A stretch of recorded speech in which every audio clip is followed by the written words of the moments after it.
Hello, तो इस video में हम स्टार्ट करने वाले हैं क्लास 9th का प्रीवियस ईयर पेपर क्वेश्चन जो हम सोल्व कर रहे हैं उसका नेक्स्ट पार्ट है। और इसमें हम सेक्शन ई करेंगे और ये लास्ट पार्ट होने वाला है इस वाले पेपर का। यहाँ पे हमारा पेपर कंप्लीट हो जाएगा। ठीक है, ये वही पेपर है जो मैथमेटिक्स इवनिंग शिफ्ट का हम सोल्व कर रहे हैं, डिटेल सोल्यूशन कर रहे हैं, जिसके जो कि मार्च 24 में हमारे पास क्या हुआ था, प्रीवियस ईयर में हुआ था। ठीक है, तो अब ये बहुत हेल्पफुल है, बहुत ध्यान से समझना, पिछली सारी वीडियो को देखना, तभी आगे के क्वेश्चन करना, जिससे कि सारे कॉन्सेप्ट क्लियर होते चले जाएँ और हर एक क्वेश्चन अच्छे से समझ में आए। तो चलिए शुरू करते हैं। तो देखो, सेक्शन ई में सबसे पहले हमारे पास क्वेश्चन नंबर 36 आता है। बाकी हम 35 तक के क्वेश्चन जो हमने पिछले पार्ट है उनमें कर चुके हैं। ठीक है, सबको बहुत अच्छे से कराया और सारे क्वेश्चन को डिटेल में समझाया। अब सेक्शन ई में हमारे पास 3 क्वेश्चन आएंगे। अब पहला क्वेश्चन हमारे पास 36 जो है, अब इसमें हमारे पास क्या बोला हुआ है वो चीज़ देखते हैं। इसमें ड्यूरिंग अ प्रैक्टिकल एक्टिविटी, ध्यान समझना, प्रैक्टिकल एक्टिविटी के दौरान in the mathematics lab student are using circular geoboard use किया हुआ है। The angle subtended by B C, जो लाइन सेगमेंट है कोड बी सी है, एट द सेंटर वो बनी है 2a + 60 डिग्री का। डायग्राम में यहाँ पे देखो, डायग्राम ये इसमें जो बना हुआ है। ठीक है भाई, अब जो ये वाला एंगल है ये हमें इन्होंने बता दिया, बी ओ सी जो एंगल बता दिया 2a + 60 बता दिया, ये वाला एंगल इन्होंने। ठीक है भाई, इस इन्फॉर्मेशन के हेल्प से हमें जो एक पार्ट दिया है इसके, ये हमें सोल्व करके बताने हैं। तो ये कह रहा है what is the measure of angle B A C, ये वाला एंगल हमें बताना है।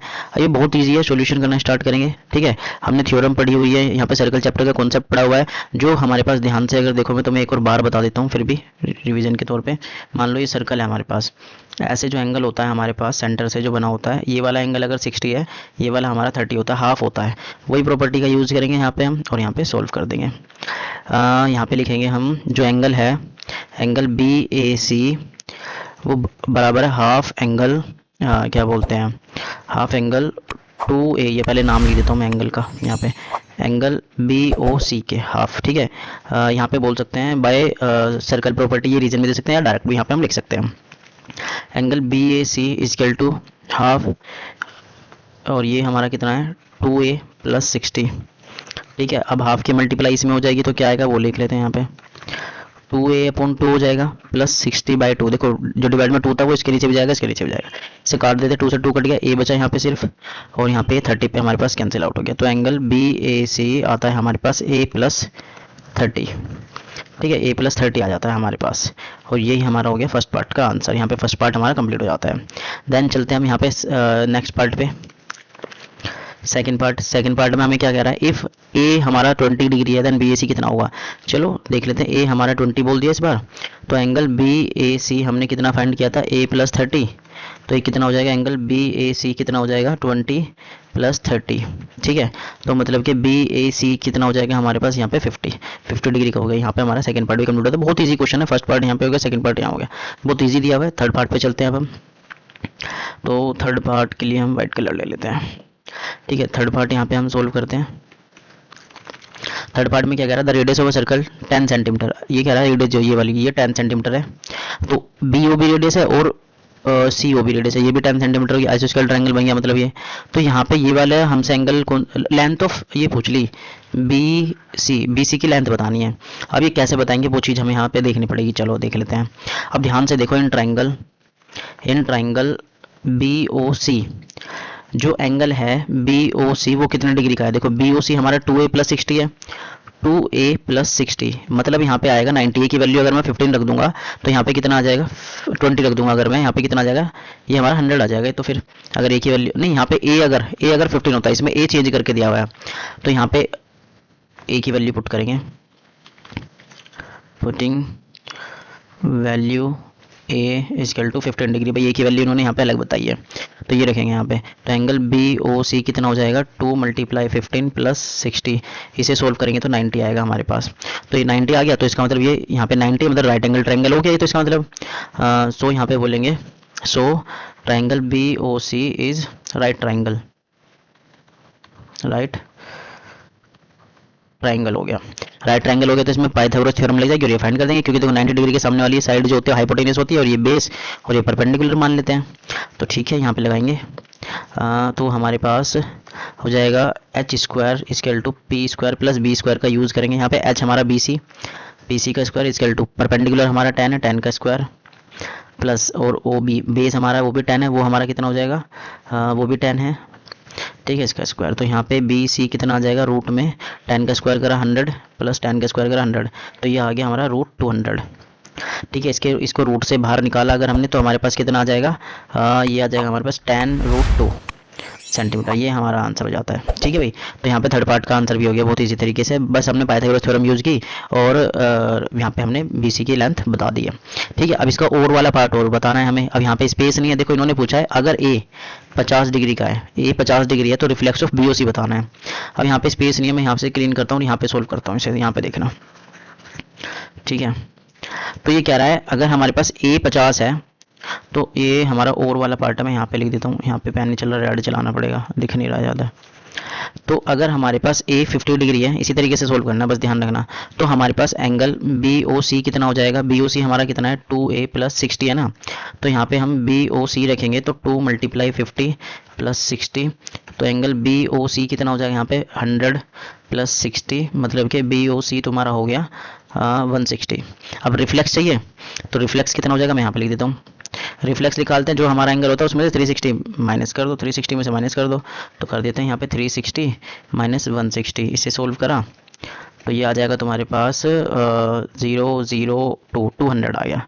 तो ये हमारा और वाले पार्ट का भी यहाँ पे आंसर हो जाता है। ठीक है, यहाँ पे वहाँ पे स्पेस नहीं था भाई, मैंने इसलिए यहाँ कर दिया, ध्यान से देख लेना। ठीक है, तो यहाँ पे हमारा क्वेश्चन नंबर 36 कंप्लीट हो जाता है। अब चलते हैं नेक्स्ट क्वेश्चन पे। तो नेक्स्ट क्वेश्चन क्या कह रहा है वो चीज़ यहाँ पे समझते हैं। 37 में हमारे पास ये स्टैटिस्टिक्स का क्वेश्चन है, ध्यान से समझते, टेबल की हेल्प से हमें इसे सोल्व करना है। ये कह रहा है एक टीचर एनालाइज करता है the performance of 2 section, 2 section की परफॉर्मेंस को एनालाइज करता है by taking a test 100 marks, जो 100 मार्क्स का टेस्ट लिया गया है। She decided to classify the student measurement intervals 0 से 20, 20 से 30, 30 से 40 और ऐसे करते हुए 100 तक ही गया हुआ है। प्रिपेयर करिए उन्होंने टेबल, जो कि टेबल यहाँ पे हमें दे दी है। फिर इन्होंने इस इन्फॉर्मेशन की हेल्प से हमें क्या करना है, इन तीनों पार्ट के आंसर बताने हैं। ये कह रहा है what is the lower limit of the class in which maximum marks number of student scored. ऐसी कौन सा क्लास इंटरवल है जिसमें सबसे ज्यादा नंबर आए। देखो इस टेबल में फ्री नंबर देखेंगे, सबसे ज्यादा नंबर ये है 23। कौन से क्लास इंटरवल आए, 40 से 50 तक। तो इसका आंसर कितना हो जाएगा हमारा, 40 से 50 क्लास इंटरवल। ये हमारा पहले पार्ट का आंसर हो गया। यहीं लिख दिया भाई, तुम नीचे लिखना, नीचे स्पेस नहीं, मैंने इसलिए यहाँ पे लिख दिया। ये कह रहा है हाउ मैनी, नेक्स्ट पे चलते हैं, how many student score less than 40 marks. 40 से कम वाले, 40 से कम वाले, देखो 40 यहाँ से स्टार्ट हो रहा है, तो 40 से कम वाले हमारे क्या होंगे, ये वाले। इसमें जितने भी मार्क्स आए हुए हैं इन सबको ऐड करके बताना है। तो ये हो जाएगा हमारा 5 + 6 + 14, इनको प्लस करके आएगा हमारे पास 25। ये हमारे 25 हो गया। 25 स्टूडेंट है जिन्होंने 40 से कम मार्क्स लेकर आए हैं जो। ठीक है, what percentage of student score more than 50। अब इन्होंने कहा 50 से ज़्यादा वाले स्टूडेंट कितने हैं, जो उनकी परसेंटेज का, जो 50 से ज़्यादा स्टूडेंट आए हैं हमारे पास। ठीक है भाई, देखो 50 यहाँ से स्टार्ट है, तो 50 से ज़्यादा वाले चाहिए। 50 से ज़्यादा वाले कहाँ तक होंगे, ये वाले दोनों होंगे हमारे, ये वाला ग्रुप। ठीक है, इन 2 क्लास इंटरवल में आएगा। तो ये हमारे पास आ जाएगा। इस थर्ड पार्ट को मैं यहाँ पे कर देता हूँ। ये हमारे पास आ जाएगा जो मोर देन 50 जो स्कोर वाले, उनकी परसेंटेज बतानी है, तो इनको प्लस करेंगे हम 17 + 15, और ये भी तो है 70 से 100 वाला, यहाँ तक का ये 10 भी है भाई, ये भी प्लस करना पड़ेगा। पर मोर देन हमें 50 चाहिए था, इसमें 50 भी काउंट हो रहा है, 50 से 60 वाले, पर हमें सिर्फ चाहिए मोर देन 50 वाले। तो यहाँ पे हमें 50 वाला ये हटाना पड़ेगा। हटा दें, नहीं ऐड ही करेंगे क्योंकि 50 तक यहाँ भी तो है। ठीक है ठीक है ठीक है, प्लस यहाँ पे 10 कर लेते हैं, इनको प्लस करेंगे तो हमारे पास कितना आएगा, ये आएगा 42। तो ऐसे कितने स्टूडेंट है जो मोर देन 40 मार्क्स स्कोर करते हैं, तो 42 स्टूडेंट जो हैं स्कोर मोर देन 50, ऐसे 42 स्टूडेंट हैं जिन्होंने 50 से ज़्यादा मार्क्स लेकर आए हैं। अब इनकी परसेंटेज बता देनी है, तो परसेंट फाइंड कर देते हैं, परसेंटेज फाइंड कर देते हैं। परसेंटेज मतलब ऐसे कितने स्टूडेंट है हमारे पास, 42 पर लिखा। टोटल स्टूडेंट कितने हैं 100, नहीं टोटल स्टूडेंट हमारा ये 90 दे रखा है, सॉरी ये 100 लिख दिया, 90 मल्टीप्लाई 100 कर दो, परसेंटेज करेगी। 0 से ये 0 कैंसिल आउट हो गया। अब ये कट जाएगा तुम्हारा 3 से, 3 3 जो 9, 3 1 जो 3, 3 4 जो 12, और यहाँ पे इसे सिंप्लीफाई करेंगे 140 / 3। इसको पॉइंट में अगर लिखेंगे तो हमारे पास आएगा 3 4 जो 12 और 3 6 18, फिर आएगा तुम्हारे पास 0.3618, ये आ रहा है हमारे पास। ठीक है, ये हमारे 46.6% आ गया। ये थर्ड पार्ट का आंसर होता है। यहाँ पे क्वेश्चन नंबर 37 भी हमारा कंप्लीट होता है। अब चलते हैं हम नेक्स्ट क्वेश्चन पे, लास्ट क्वेश्चन होगा और ये हमारा। ठीक है भाई, एंगल वाले चैप्टर का ध्यान से समझना। इसमें क्या कह रहा है, if was decided to plant trees, मतलब कि प्लांट को जो है, ट्री को प्लांट करने के लिए डिसाइड करा गया है इन अ पैरेलल रोड, जो रोड पैरेलल रोड है, जो डायग्राम हमें दिया हुआ है, डायग्राम में ध्यान समझना। ए एम जो पूरी लाइन है ये वाली A M and B N जो है in a New Delhi reduce pollution करने के लिए। ठीक है, अब फिर इन्होंने हमें क्या बोल दिया, अशोका ट्री वर प्लांटेड और on AM road and Arjun tree were planted on BN road. ठीक है भाई, ऐसे अशोका और क्या बोलते हैं अर्जुना ट्री ऐसे प्लांट करे गए हैं रोडों पे साइडों में। ठीक है, फिर इसमें बोला हुआ है there are 3 road located between these road, 3 road हैं, एक ये रहा 1 2 3, पर यहाँ तो 4 बने हुए हैं, 3 बता रहे हैं इनके ही। ठीक है, लोकेटेड बिटवीन, ठीक है, is measure during the survey. ठीक है, अब ये मेजर करे गए हैं, ये एंगल मेजर करा हुआ है ड्यूरिंग द सर्वे। अब ये एंगल कौन सा, BQP मतलब ये वाला एंगल हमें कितना बता दिया, 55 डिग्री का। ठीक है, कोई बात नहीं, हम डायग्राम के अकॉर्डिंग सोल्व कर देंगे। हमें जो क्वेश्चन पूछे गए, क्वेश्चन में थोड़ा मिस्टेक है, यहाँ पे 3 बोला हुआ है पर यहाँ पे 4 रोड बने हुए हैं। चलो कोई नहीं, इन्होंने अब फर्स्ट क्वेश्चन पे चलते हैं, हमें क्या बोला हुआ है, ये कह रहा find the value of P made by road UV से जो बना हुआ है P एंगल, ये वाला एंगल जो है हमारे पास, ये वाला एंगल, ये बताना कितना डिग्री का होगा। अब ध्यान से देखो, ये लाइन जो है ये पैरेलल है और PQ पैरेलल है UV के।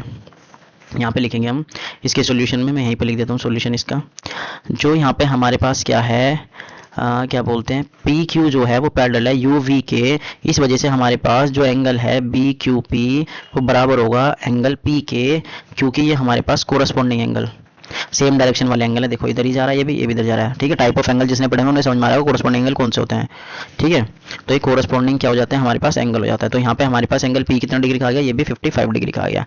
तो पहले पार्ट का तो यहाँ पे आंसर हो गया भाई।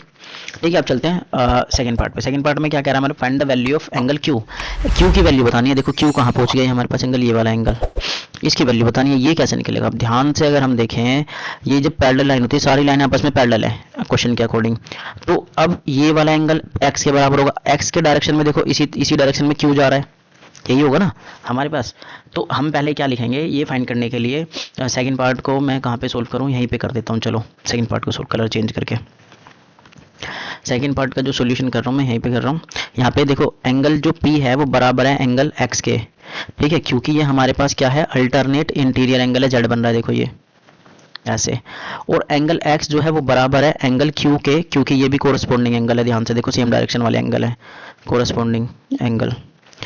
ठीक है, कोरस्पॉन्डिंग एंगल है। तो यहाँ पे एंगल, अब ध्यान से देखो तो एंगल Q कितना आ गया, वो भी 55 डिग्री का आ गया एंगल Q। तो ये हमारे पास, क्योंकि एंगल x भी 55 डिग्री का हो जाएगा, ये हमारे पास P अगर 55 का है तो। ठीक है, तो यहाँ से हमारा Q भी निकल गया। अब चलते हैं हम थर्ड पार्ट में इसके, देखो बहुत ईजी होता है एंगल वाले क्वेश्चन। अब चलते हैं हम इसके थर्ड वाले पार्ट पे। थर्ड वाले पार्ट में इन्होंने हमसे क्या बोला हुआ है, x plus P minus 2Q की वैल्यू बतानी है। चलो मैं इसे यहाँ पे सोल्व कर देता हूँ। थर्ड पार्ट को कलर चेंज कर लेते हैं। इन्होंने हमसे वैल्यू पूछी है, value of x plus P minus 2Q। तो वैल्यू पुट कर देंगे बस। x कितना हमारा, ये भी 55 है, प्लस ये भी 55 है, माइनस 2Q, ये भी हमारे पास कितना हो जाएगा, 55 है। तो ध्यान से देखो, इन्हें प्लस करूंगा मैं, यहाँ पे 110 आएगा, माइनस इसे मल्टीप्लाई करूंगा, ये भी 110 आएगा। तो इसे सोल्व करके तो ये तो 0 आ गया, क्या आ गया, 0 आ जाता है यहाँ पे, इसका हमारा आंसर हो जाता है। अब इसके, तो चलिए हम इसका थर्ड वाले पार्ट का और वाला पार्ट भी सोल्व कर देते हैं। अब देखो यहाँ पे स्पेस थोड़ा कम है, हम यहाँ से स्टार्ट करेंगे, रेड कलर कर लेते हैं पहले, यहाँ पे थोड़ा यहाँ से स्टार्ट करेंगे। ठीक है, अब इन्होंने ये प्रूफ करने के लिए हमें बोला हुआ, ये हमें प्रूफ करके बताना है। तो ले लेते हैं यहाँ पे हम वैल्यू को। तो सबसे पहले हम आर की वैल्यू फाइंड करेंगे भाई। देखो आर हमारे पास डायग्राम में कहाँ है, देखो ये दे रखा है हमारे पास आर। अब ये वाला एंगल कैसे फाइंड होगा वो सोचना पड़ेगा। अब ध्यान से देखो, ये वाला एंगल अगर 55 है इस डायरेक्शन में, तो ये वाला जो एंगल होगा ये भी क्या होगा, 55 कोरस्पॉन्डिंग एंगल। तो यहाँ पे लिखेंगे हम, जो एंगल है हमारे पास XYT वो बराबर है एंगल BQP के, रीजन कोरस्पॉन्डिंग एंगल। ठीक है, रीजन हमारा कोरस्पॉन्डिंग एंगल, ये हम यहाँ पे रीजन देंगे। तो यहाँ से XYT कितना आ जाएगा हमारे पास, जो XYT है वो भी 55 आ गया। ठीक है भाई, अब यहाँ से आने के बाद, अब देखो यहाँ से स्टार्ट करो, यहाँ पे सोल्व, मैं R फाइंड करता हूँ। जो एंगल R होगा वो होगा 180 माइनस 55। ध्यान से देखो, जब एक लाइन पे 180 डिग्री का एंगल होता है, उसमें से ये वाला माइनस करूँगा तो ये वाला तो आर ही तो बचेगा हमारे पास। तो ये रीजन क्या होता है उसका, linear pair of angle, linear pair of angle. तो आर यहाँ से कितना आ गया, इसे माइनस करा, यहाँ पे हमारे पास 125 आ गया। कितना आ गया, 125। ठीक है, एक कैरी गया यहाँ पे माइनस, ठीक है 125 आ गया, आर आ गया। अब बस प्रूफ करना है, हम इसे सिंपली प्रूफ कर देंगे। तो हमें प्रूफ क्या करना है, प्रूफ आर माइनस एक्स बराबर है Q प्लस 15 के। ठीक है, आर हमारा कितना आया 125, माइनस एक्स कितना है हमारे पास 55, Q हमारे पास कितना है, Q हमारा वो भी 55 है। ठीक है, प्लस 15, इसको इक्वल प्रूफ करना है, कर देते हैं। देखो 125 में से अगर 55 माइनस करूँगा तो कितने बचेंगे हमारे पास, 0 और ये 70। इसको प्लस करूँगा तो मेरे पास कितना आएगा, 70। तो यहाँ पे क्या हो जाता है, LHS जो है वो बराबर हो जाता है RHS के, हेंस प्रूव्ड। तो यहाँ इसी के साथ हमारे पास ये वाला पेपर हमारा कंप्लीट होता है। और बीच में देखो, बीच में अगर कहीं बाई चांस मिस्टेक हो गई हो, सारे के सारे क्वेश्चन करते हो तो बीच में कहीं ना कहीं मिस्टेक हो जाती है, तो उसको माइंड ना करते हुए उसे ठीक कर लेना। वो तुम्हें समझ में आ रही होगी जब भी तुम मिस्टेक पकड़ पा रहे हो, ठीक है। और बाकी जो है जितने भी यहाँ पे क्वेश्चन करें उसको अच्छे से समझना। एक बार में नहीं समझ में आए तो दोबारा देखना उस क्वेश्चन को, सारे क्वेश्चन अच्छे से समझ में आएंगे, ठीक है। तो अब मिलते हैं हम नेक्स्ट वीडियो में और किसी अदर टॉपिक के साथ।